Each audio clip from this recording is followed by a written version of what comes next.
ഇപ്പോൾ വരുന്ന ഒരു വാർത്ത. കൊല്ലം അഞ്ചലിൽ ബൈക്കുകൾ തമ്മിൽ കൂട്ടിയിടിച്ച് യുവാവിന് ഗുരുതര പരിക്ക്. അഞ്ചൽ സ്വദേശി നൌഫലിനാണ് പരിക്കേറ്റത്. അപകടത്തിന്റെ CCTV ദൃശ്യം 24 ലഭിച്ചു.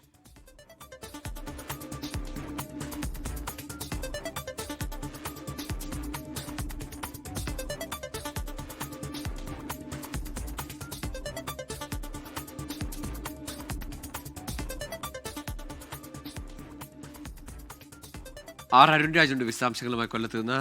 അരുൺ, ഈ യുവാവിന്റെ പരിക്ക് ഗുരുതരമാണ് എന്നാണ് മനസ്സിലാക്കുന്നത്. വാഹനങ്ങളെ മറികടക്കുമ്പോഴാണ് രണ്ട് ബൈക്കുകളും റോഡിന്റെ മധ്യത്തിൽ വെച്ചാണല്ലോ ഈ കൂട്ടിയിടിക്കുന്നത്.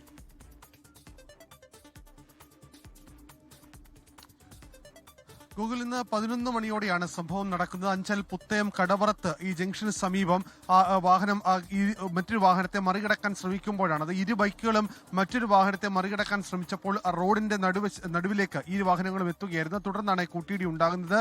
ഈ ബൈക്കിൽ സഞ്ചരിച്ചിരുന്ന നൌഫലിനാണ് ഗുരുതരമായ രീതിയിൽ പരിക്കേറ്റത്. നൌഫലിനെ അഞ്ചലിലെ തന്നെ സ്വകാര്യ ആശുപത്രിയിൽ ഇപ്പോൾ പ്രവേശിപ്പിച്ചിട്ടുണ്ട്.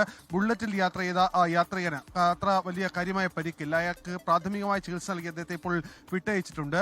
ഈ മറികടക്കാൻ ശ്രമിച്ചപ്പോൾ ഇരുവരും ഈ വാഹനം കടന്നു വരുന്നത് ശ്രദ്ധയിൽപ്പെട്ടില്ല എന്നുള്ളതാണ് ഈ അപകടം ഉണ്ടാക്കിയ ഇരു വാഹനത്തിന്റെയും ഡ്രൈവർമാർ, ഈ വാഹനം ഓടിച്ചിരുന്ന ബൈക്ക് യാത്രികർ ഇപ്പോൾ വ്യക്തമാക്കിയിട്ടുള്ളത്. നമുക്ക് ആ ദൃശ്യങ്ങൾ തന്നെ കാണാം. അമിത വേഗതയിലായിരുന്നു. ഇതിനിടയിലാണ് ഈ അപകടം ഉണ്ടാവുകയും ചെയ്യുന്നത്. ലോകത്തെവിടെയായാലും ഏത് സമയത്തും 24 വാർത്തകളും ഓഗ്മെന്റഡ് റിയാലിറ്റി പാക്കേജുകളും എക്സ്പ്ലെയിനറുകളും വിശദമായി കാണാൻ ഞങ്ങളുടെ യൂട്യൂബ് ചാനൽ നിങ്ങൾക്ക് സബ്സ്ക്രൈബ് ചെയ്യാം.